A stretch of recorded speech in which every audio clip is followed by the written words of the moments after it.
On a Tuesday in February, Arthur Melanson stood in the parking lot of the Service Canada office in Moncton and looked at the letter in his hand. The wind off the Petit Kodiak was the kind that did not ask permission before it found the gaps in your jacket. He had been inside for 40 minutes. He had been given forms, a reference number, and a pamphlet that explained what to do when employment ends unexpectedly. He had read the pamphlet in the lobby while he waited. He had folded it in half and put it in his coat pocket and walked out into the February air with $214 in his checking account, a mortgage payment due in 11 days, and 22 years of mill work that had ended on a Thursday afternoon, when the plant manager called 7 of them into the boardroom and said the word restructuring in a voice that did not match the weight of what it meant. 3 years later, Arthur would be standing in a different parking lot, in a different province, on a morning warm enough that his coat was in the car. His phone would ring. The number would be a 416 area code. A woman named Catherine would say she was calling from the buying team at Loblaw companies, and she would say she had a question about volume. But that call was still 3 years away, and before it came, there was the matter of a rusted propane burner, a notebook with water stains on the cover, and a man who had spent his whole adult life following someone else's recipe finally deciding to write his own. Arthur had worked at the Comeau sawmill since he was 23. He had started on the green chain, pulling lumber off the line, and worked his way to floor supervisor over 2 decades. The mill had been in Sackville, and the work had been steady and physical and honest in the way that work is honest when it uses your body and leaves you tired in a way that sleep can fix. He had not loved the work. He had respected it. There is a difference, and Arthur understood the difference, though he would not have been able to say so at the time, because he was too busy doing the work to think about how he felt about it. He was 51 when the plant closed. His wife, Sandra, had been dead for 4 years by then. Pancreatic cancer, 6 weeks from diagnosis to the end. He had taken a leave from the mill to be home with her, and when he went back, the foreman had shaken his hand and said nothing else, and that had been the right thing to do, because there was nothing else to say. His son, Derek, lived in Calgary. He called on Sundays and texted when something happened worth texting about, which was not often, and Arthur did not hold this against him.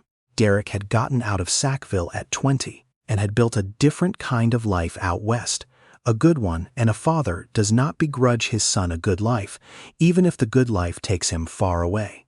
What Arthur had after the mill closed and the severance was calculated, and the furniture was where it had always been, and the house was quiet in the specific way a house is quiet when only one person lives in it, was time. Too much of it, and the wrong kind, not the restful kind, the kind that reminds you of what is missing. He began cooking because he could not sleep. That was the honest reason, and he would eventually say so, though not for a long time. In the first weeks after the mill closed, he would wake at 2 or 3 in the morning, with his mind already running, reviewing the numbers he already knew by heart. The mortgage, the truck payment, the hydro bill, the amount left in his RRSP that he was not supposed to touch for another 14 years. When the numbers had finished their circuit, he would be awake anyway, and the kitchen was the only room in the house with a light that did not feel like an accusation. Sandra had been the cook. He had known this the way you know things about a person you have lived with for 26 years, not as information, but as fact, as landscape. The kitchen had been hers the way certain rooms belong to certain people, not through any formal arrangement, but through use and habit, and the particular way a person moves inside a space. After she died, he had eaten because eating was required, and not because he wanted to. Sandwiches, soup from cans, eggs in the morning, food that asked nothing of him. The first night he cooked something real, he made her tourtière. He had watched her make it every December since they were married. He knew the general shape of it, the way you know the shape of something you have seen many times without ever doing yourself. He found her recipe box in the cupboard above the stove, a tin box with a red lid, small enough to hold in both hands. Inside, on index cards in her handwriting, in the blue pen she had used for everything, Were the recipes she had made so many times she no longer needed to consult them, and had written down anyway because she believed that things worth knowing were worth keeping on paper. The tourtière card was in the back, behind the holiday recipes. He read it twice. Then he washed his hands and found the ground pork in the freezer and started. He burned the first batch, not badly, but enough. The onions went too long and the spices were not measured in the way she had written them, which was imprecise. Heaping tablespoon of cinnamon, pinch of cloves, enough allspice, which was the kind of instruction that assumed you already knew what enough meant. He did not know. He estimated the result was edible but not right. Not the smell that came from her kitchen in December. Not the thing itself. He made it again the following week. Then again. Each time he adjusted something. Less. More time on the onions. Different fat content in the pork. He kept a notepad on the counter beside the stove and wrote down what he changed and what the result was in language that was practical and not eloquent, because Arthur Melanson was a practical man and his notes reflected that. More color on the onions before adding meat. Let it rest longer. The crust needs more butter. He was not trying to do anything except get the recipe right. He was not thinking about a business. He was not thinking about anything except the specific smell of that kitchen in December, and the fact that getting it right felt like something he could still do. By March, he had made it 11 times. By April, he was making other things from the box. The chicken fricot that her mother had taught her. The rapie pie that had come from his side of the family and that he had always assumed someone else would make forever. The molasses cookies that she had brought to every school fundraiser for 15 years. He was not recreating her. He understood that. He was doing something else that did not have a clean name. Keeping a record, maybe. Learning a language he should have learned earlier and had not because there had always been time, and then there was not. His neighbor, Frank Ouellet, was 73 and had lived in the house next for 30 years. He was the kind of man who appeared at the back fence when something smelled good, which was the highest compliment available to him, and which Arthur eventually understood was a compliment. Frank ate a piece of tourtière on a Thursday afternoon in April, standing at Arthur's kitchen counter, and said nothing for a long time. Then he said, in French first and then in English because they did it that way, that it tasted like his mother's and that his mother had been gone for 20 years, and he had not expected to taste that again. Arthur looked at him. He did not know what to say. Said, "Is there more?" Frank said yes, there was more. He began bringing things to Frank regularly, not out of generosity, though it was generous, but because making things for someone who wanted them was different from making them alone. Frank had opinions. He was not diplomatic about them. He said when something was close, and when it was not close, and when it was the best version of a thing he had eaten. He ate like a man who had grown up at a table where food was serious, which is the best audience a cook can have. The rapie pie was not close on the first try. Arthur said so himself before Frank said it. The texture was off, too dense, and the chicken had not been pulled fine enough. Frank said, "My wife used to do it differently with the potato." How? Frank's wife, Mireille, had died 8 years before Sandra. Frank described from memory what she had done, standing at Arthur's counter with his arms folded, and Arthur wrote it down in the notepad and tried it the following Tuesday. And it was better. Not Mireille's version exactly. Not Sandra's version. Something that had come from both of them, which felt right in a way that Arthur could not have explained. He had not been looking for money when he made the first batch to sell. He had been looking for a way to stay inside a budget he could manage until the employment insurance cleared and he figured out what came next. Derek called from Calgary on a Sunday in May and said, "Dad, what are you doing with all that food?" Arthur said he was eating it and giving some to Frank. Derek said, "Are you eating tourtières 3 times a week?" Arthur said not 3 times. Derek said, "Sell some of it." Arthur said he was not a baker. Derek said, "You are literally baking pies every 4 days." This was true. Arthur wrote it in the notepad not as a recipe note, but as a fact he was processing. Derek says, "Sell them." There was a farmer's market at the exhibition grounds in Sackville on Saturdays from May through October.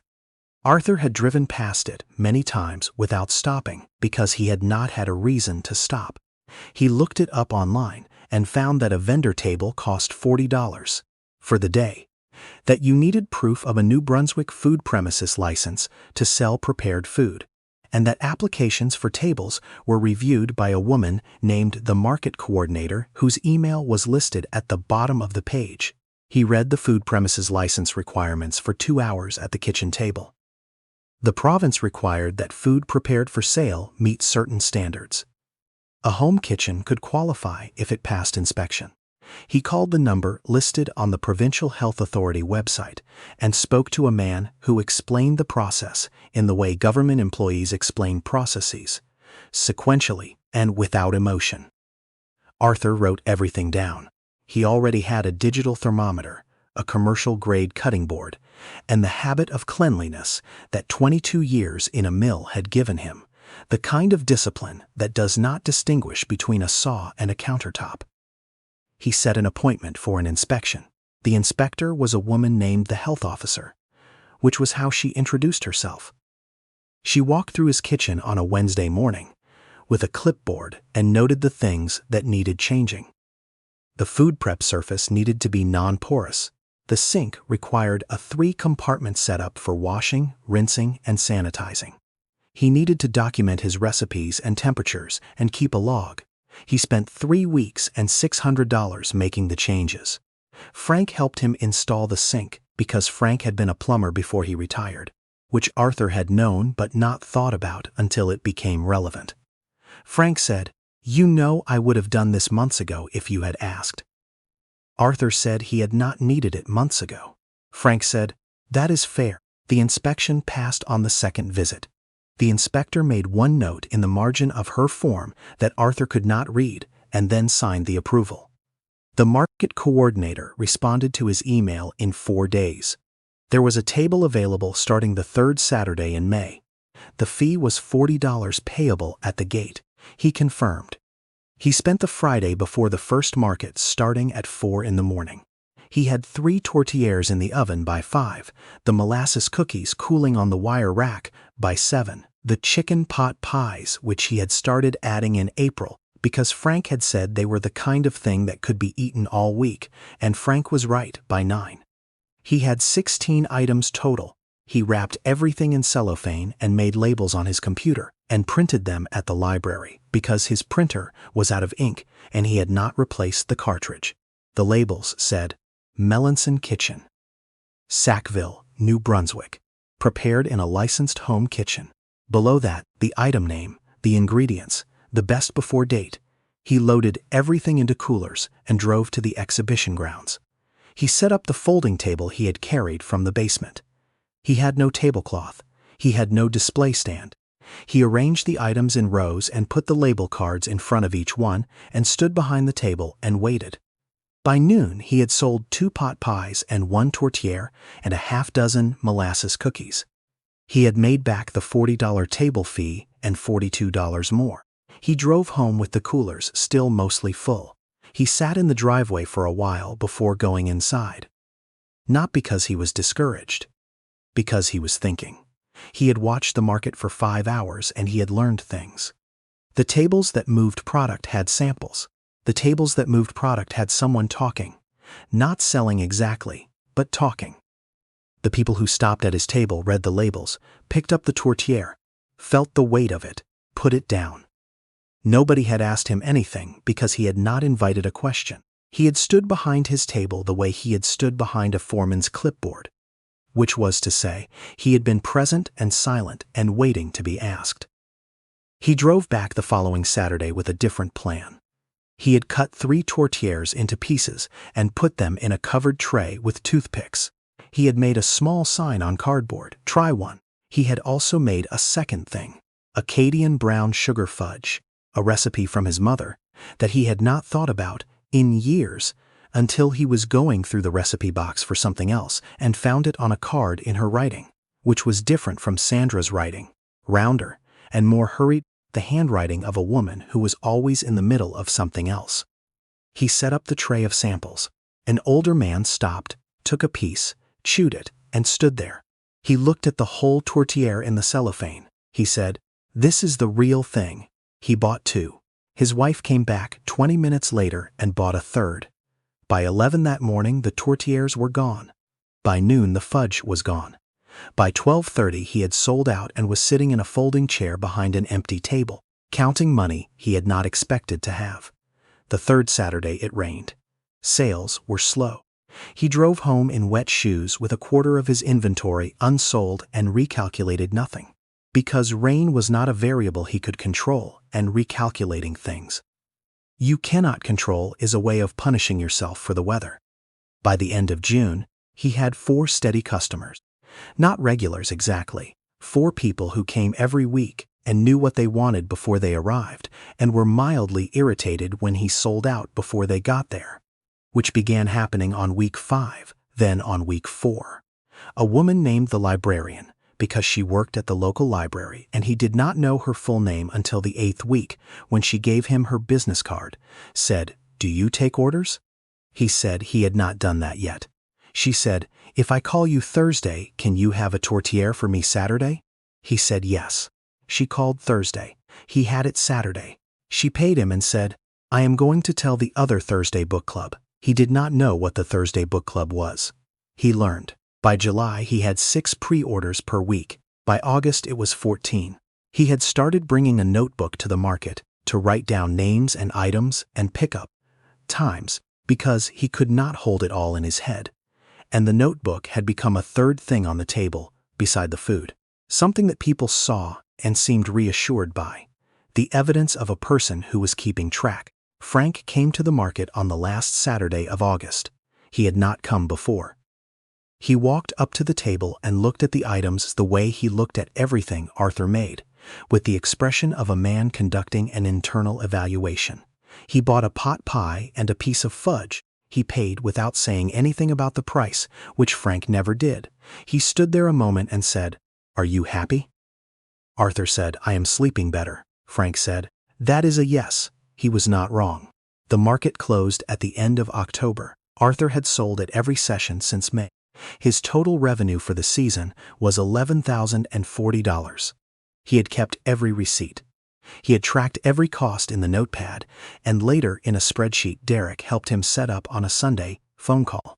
His cost of goods was approximately 43% of revenue, which Derek told him was low for food and that he should look into whether he was costing his labor correctly. Arthur said he was not costing his labor at all. Derek went quiet for a moment and then said, "Dad, you have to count your time." Arthur said he knew. He was not sure he did know, not yet, because counting his time meant attaching a number to the thing he did at 4 in the morning when he could not sleep, and he was not ready to do that. He registered as a sole proprietor in November. He paid the registration fee at the provincial registry office and was given a business number and the specific lightness of a task completed. He opened a separate bank account. He called it the kitchen account in his head and on his phone contacts, even though it was a regular checking account with no special name on it. He spent the winter doing 2 things: developing new items and figuring out what he was going to do when he could not sell at a market in the cold. He had been taking orders through a notebook, and now he needed a better system. He did not want a website because he did not know how to build one, and the quotes he received from web designers started at numbers he was not ready to spend. His niece, who was 27 and worked in Halifax in something to do with communications, heard about the problem on a phone call with Arthur's sister and sent him a message saying, "Uncle Arthur, I can set you up in an afternoon. It does not have to be complicated." She drove up from Halifax on a Saturday in December and in 4 hours had built him a page on a platform he had not heard of, clean and simple, with photographs she took herself on his kitchen counter in the winter light. A tourtière next to the recipe box. The chicken pot pie with the crust browned the color he preferred. The fudge on a piece of brown paper beside the window. She did not charge him. He tried to pay her with product. She took 2 tortillas and a pound of fudge and said she would be back for more. The page went up in January. He sent the link to the 14 pre-order customers from the market. Within a week, he had 19 orders. Within 3 weeks, 28. He was getting messages from people he did not know in places beyond Sackville, which meant word had traveled in the way. Word travels when something is good, and the person who made it is not trying to tell you it is good, but just making it. He added a line to the page. Delivery available within 40 kilometers of Sackville, $5 flat rate. Pickup available Friday afternoons. The Friday pickup became a ritual. People came to the back door of his house between 2 and 5, and he had everything packaged and labeled and lined up on the kitchen counter, and they took their boxes and paid and sometimes stood in the doorway for a moment longer than necessary. Not because they were slow, because the kitchen smelled like something they recognized from a long time ago, and they were not ready to leave it immediately. An older man named the retired teacher, because that was how he introduced himself, came for a pickup in February and stood in the doorway for a long time and then said, "My mother made tourtière every winter in Cape Breton." Arthur said, "These come from a recipe my wife brought from her family." The man nodded and did not say anything else, and took his box and left and came back the following Friday with his adult daughter, who bought 4 items. Arthur wrote in the notepad that evening, "The food remembers things people thought they had lost." He did not know if that was true as a general principle. It was true in his kitchen on Friday afternoons. By March, his weekly revenue from online orders and pickups was averaging $640. His costs were lower than the summer because he was producing more efficiently and buying in higher quantities. He had worked out a system. Tuesday and Thursday he prepped. Wednesday and Friday he baked. Friday afternoon was pickup. Saturday he rested and made notes about what had sold and what had not and what he wanted to try next. He had started making a thing he called the Maritime Breakfast Pie, which was his own invention, not from Sandra's box or his mother's index cards, but from his own head. A deep dish pastry filled with hash brown potato, sharp cheddar, smoked salmon from a fishery in Alma, and a layer of egg custard that set firm enough to slice but soft enough to be what it was. He had tested it 6 times before putting it on the page. He had given the first 4 test versions to Frank, who had eaten them all and said on the 4th try, "That is the one." Arthur had written down what was different about the 4th one. Then he had made it a 5th time to confirm it was repeatable. Then he had made it a 6th time because confidence is not the same as certainty. The Maritime Breakfast Pie sold out every week for 11 weeks. People ordered it in pairs. The retired teacher ordered 3 at a time. A woman called him from Moncton to ask if he shipped. He said he did not yet, but was considering it. He was considering a lot of things. He had outgrown the Friday pickup. He had outgrown his oven, not because it did not work, but because he was running it for 14 hours on baking days, and he was worried about the element.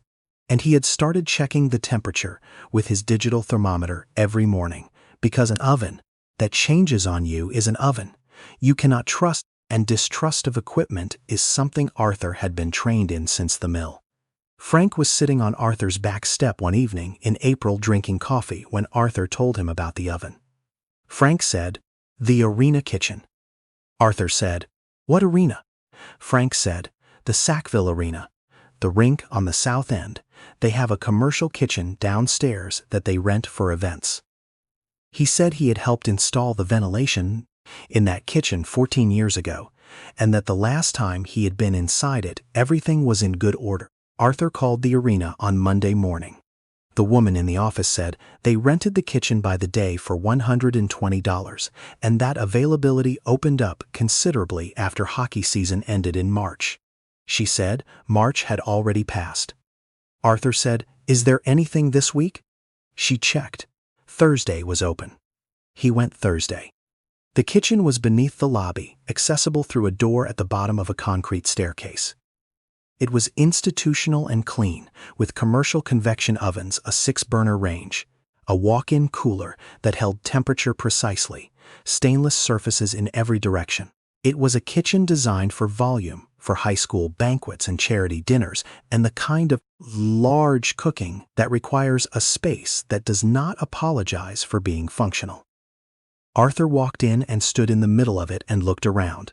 He had spent the last year in a kitchen he knew the way he knew his own hands. Every cold spot in the oven, every inch of counter space, the exact distance between the stove and the sink that he had memorized without trying. This kitchen had none of that. It was strange and large and correct. He turned on one of the ovens, set it to 350. He did not subtract anything, because this oven had a calibration sticker on the door that said it had been checked 6 months ago. He trusted the sticker. He would verify it anyway. He put a thermometer inside. At 350, the reading came back 351. He stood there for a moment with the thermometer in his hand.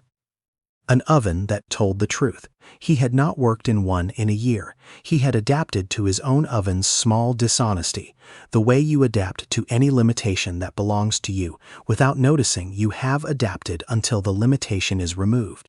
He made 2 full batches in the arena kitchen. The output was twice what he could produce at home in the same time. The convection moved air around the pies in a way his home oven did not. And the crust browned more evenly, and the custard in the breakfast pie set in 11 minutes instead of 15, and the whole kitchen smelled. Within the hour, like his kitchen at home did at the height of a baking day, warm and specific, and like something was being made by someone who meant it. He came back the following Thursday, and the Thursday after that. He was baking at the arena twice a week, and at home the rest of the time, and managing 61 active orders through the page his niece had built when the email arrived. It came on a Tuesday morning. He read it at the kitchen table with his coffee. The subject line said, "Retail Inquiry, Melanson Kitchen." The email was from a woman named the Regional Business Development Officer at the New Brunswick chapter of a National Food and Beverage Accelerator program. She said they had found his page through a profile a local food blogger had written about maritime kitchen businesses worth knowing about. She said her program worked with small food producers to help them access retail distribution. She said she wanted to schedule a call. He read the email twice, then he read it a third time. Then he put his mug down and called Frank. Frank said, "Go to the meeting." Arthur said, "It is a call, not a meeting." Frank said, "Go to the call." The call was on a Thursday afternoon. Arthur had prepared. He sat at the kitchen table with the spreadsheet Derek had helped him build, the cost per unit for every item, the weekly volume, the revenue by month since the previous May, the number of active customers, the average order size. He had printed the spreadsheet because he did not trust himself to read numbers on a screen under pressure. The program officer's name was the program officer, for now, because he was listening carefully to what she was saying and writing down the parts that mattered. She said the accelerator had relationships with regional distributors who supplied independent grocers and some larger chains across Atlantic Canada. She said producers who went through the program received help with packaging, food safety certification for commercial production, distribution logistics, and introductions to buyers. She said the program had a wait list. She said Melanson Kitchen was being offered a spot that had opened due to a withdrawal. She asked a number of questions. What was his current production capacity? What was his current packaging? Did he have a commercial food license? Did he have product liability insurance? What was his unit cost at scale? He answered all of them. Some answers were better than others. He did not have commercial packaging. He had the labels from the printer at the library, the ones his niece had designed. He did not have product liability insurance. He had a home kitchen license and an arrangement with the arena that was informal, a phone call and a regular Thursday booking that had never been formalized on paper. She said those things were fixable. She said that was why the program existed. He asked what the program cost. She said there was a fee of $300 for the intake assessment and that subsequent services were subsidized by the provincial government and a federal business development fund. He wrote this down. He said yes. The intake assessment was a 3-hour session at the program's office in Moncton. which Arthur drove to on a Wednesday morning in early June. He brought the spreadsheet, the recipe box, a cooler with samples, and the notepad he had been keeping since the first Tuesday he burned the tourtière in February the year before. The assessor was a man in his 40s who had spent 12 years in commercial food manufacturing before joining the program, and who asked very specific questions in the way that people ask questions when they already understand the answer and are listening for how you frame yours. He asked Arthur how he had developed the breakfast pie. Arthur said he made it 6 times before he served it to anyone. The assessor wrote something down. He asked Arthur why 6. Arthur said because 5 did not feel like enough and 7 would have been too many. The assessor looked at him for a moment and then nodded and wrote something else. He tried 3 items: the tourtière, the pot pie, the breakfast pie. He chewed slowly. He said, "These are the kind of things people in Atlantic Canada grew up eating and stopped being able to find when the person who made them was gone." He said that as a market observation, not as a compliment, though it was both. The paperwork took 3 months. The commercial food license for the Arena Kitchen required the Arena to formalize its rental agreement into a written facility license that named Melanson Kitchen as an authorized production tenant. The Arena manager, a practical woman who had run the building for 11 years and was not surprised by much, drew up the document herself and had the town sign it within 2 weeks. She said, "We have been meaning to do this properly for a while. This gave us a reason." The product liability insurance cost $440 annually. Arthur paid it in July, the same week he opened the business bank account with the actual business name on it. Packaging was the hardest part. He needed labels that met federal requirements for nutritional information, bilingual text because this was New Brunswick, and a barcode that allowed grocery retailers to track inventory. His niece redesigned the label. The nutrition panel required a lab analysis on each product, which the program helped him access through a food testing facility in Fredericton. He drove to Fredericton twice with samples. He learned things about his food that surprised him: the sodium content in the pot pie, the calories per slice of tourtière that he had never calculated before, because you do not calculate those things when you are cooking for a person who is hungry and in your kitchen. He adjusted 2 recipes. He was not happy about it. He noted it in the notebook. Sodium reduced, flavor held. He verified this by feeding the adjusted tourtière to Frank, who said it was the same. Arthur was not certain it was exactly the same. It was close enough. The barcode cost him $220 to register. He paid it. He held the number on a piece of paper for a moment after printing it. A number that meant something existed in the system that connected shelves to receipts to trucks to warehouses. He had spent 22 years at the mill sending lumber in one direction through a system just like that. Now he was putting something he had made himself into a version of the same system, and the thing going in was his. The accelerator introduced him to a regional distributor based in Dartmouth, Nova Scotia. The buyer for the distributor was a woman named the buyer, which was how she introduced herself in the email, and which Arthur took to mean she was efficient, which turned out to be true. She came to the Arena Kitchen in September and watched Arthur make 2 batches of tourtière and one of the breakfast pie and asked questions while he worked. Not because she was trying to distract him, but because she wanted to see how he answered when his hands were busy. He answered the same way he answered when his hands were still. Directly, in full sentences, without extra words, she tried each item in the kitchen, standing at the counter beside the ovens, no plate, no ceremony. She chewed and was quiet and looked at the window that faced the parking lot. Then she said, "The breakfast pie is the one. I have never seen this. This is not a thing I have stocked before. The tourtière is excellent, but it exists. The breakfast pie does not exist." Arthur said, "I know." She said, "We can start with 12 independent grocers in New Brunswick and Nova Scotia. Monthly volume commitment of 40 units per week per item." She said if the product moved in 6 months, they would expand to their broader network.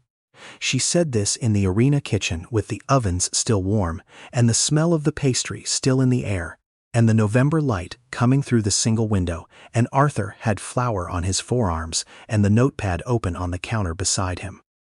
He said, "I can do that." She gave him her card. He put it in the pocket of his apron, which is where he kept things he was not ready to put down. He called Derek that evening. Derek was in Calgary on the other end of the line, the same voice he had heard every Sunday since Derek was 20, and Arthur said, "I have a distribution deal." There was quiet on the line for a moment, the particular quiet of a person absorbing something. Then Derek said, "Dad." He did not say anything else for a second. Then he said, "I am coming home for Christmas." He had not said that in 4 years. Arthur said, "I will make the tourtière," Derek said, "and the breakfast pie." Arthur said, "Obviously." What happened in the months that followed was not a fairy tale. It was inventory management and production scheduling, and 2 early mornings a week in a hockey rink's commercial kitchen, and a phone call from the distributor in February, saying, one grocer had sold through their first month's order in 11 days and could he supply more? It was a conversation with the program officer about whether he needed to hire someone, which he had not yet decided. It was a Friday afternoon when Frank stood in the doorway of Arthur's kitchen and said, "You know what the difference is between now and before." Arthur said, "I am sleep." Frank said, "You are making things for people." He said, "You always made things at the mill, but those were things you were told to make." He paused. "These ones came from you." Arthur did not respond right away. He was packaging a Friday pickup order at the counter. He folded the paper around the tourtière the way he always did, tightly at the corners, then sealed it. He put it in the box. He said, "Sandra would have found the whole thing completely obvious." Frank said, "Yes, she would have." They stood in the kitchen for a moment. The oven was running. It smelled like brown butter pastry and the specific warmth of a kitchen in the middle of producing something. The call came on a Thursday in May, 14 months after the first market Saturday, 3 years after the parking lot in February. The 416 number. Catherine from the buying team at Loblaw. She said a regional manager had found Melanson Kitchen through the distributor's catalog and had flagged the breakfast pie to the national team. She said they were interested in a conversation about regional placement. "Atlantic Canada first," she said, "and then we will see." Arthur was standing in the arena kitchen when she called. He had flour on his hands.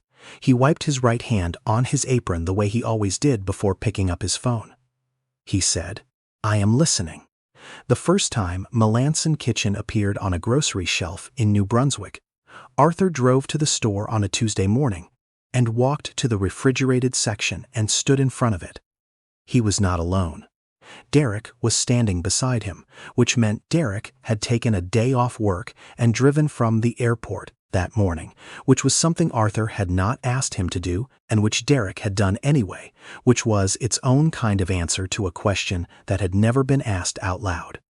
Frank was also there. He had driven himself, which he did now occasionally, since the previous spring, which he said was none of Arthur's business and which Arthur respected.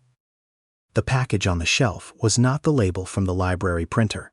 It was the redesigned version, clean navy blue with gold lettering, his niece's work, the words Melanson Kitchen in the font she had chosen for legibility and warmth. Below that, in smaller type, Sackville, New Brunswick. Est, from a family kitchen. Below the ingredients list, in the corner, a line Arthur had asked the designer to include. Sandra's Recipe Box, 1998. Frank stood beside Arthur and looked at the shelf. He read the labels slowly, the way he read everything, fully and with attention. He said nothing for a moment. Then he said, "She would have thought this was ridiculous." Arthur said, "Completely." Frank said, "She also would have cried in the car on the way home." Arthur said, "Yes, she would have." Derek said, "Which one of you is going to buy one?" Frank reached out and took a package from the shelf. He looked at it the way he had looked at the first piece of tourtière Arthur had ever given him, not as a customer, as a judge. He turned it over and read the back. He put it in his handbasket. Arthur Melanson had been let go from a sawmill in Sackville at 51. He had $214 in his account, a mortgage in 11 days, and a tin recipe box in the cupboard above a stove that he had never once opened until the night he could not sleep and needed something to do with his hands. He did not start with a plan. He started with flour and lard, and the smell of December, and a piece of his wife's handwriting in blue pen on an index card that said, "Enough allspice. Trust yourself." Some things are kept because they are valuable. Some things are kept because the person who made them believed they were worth passing on. The difference only becomes clear when someone finally opens the box.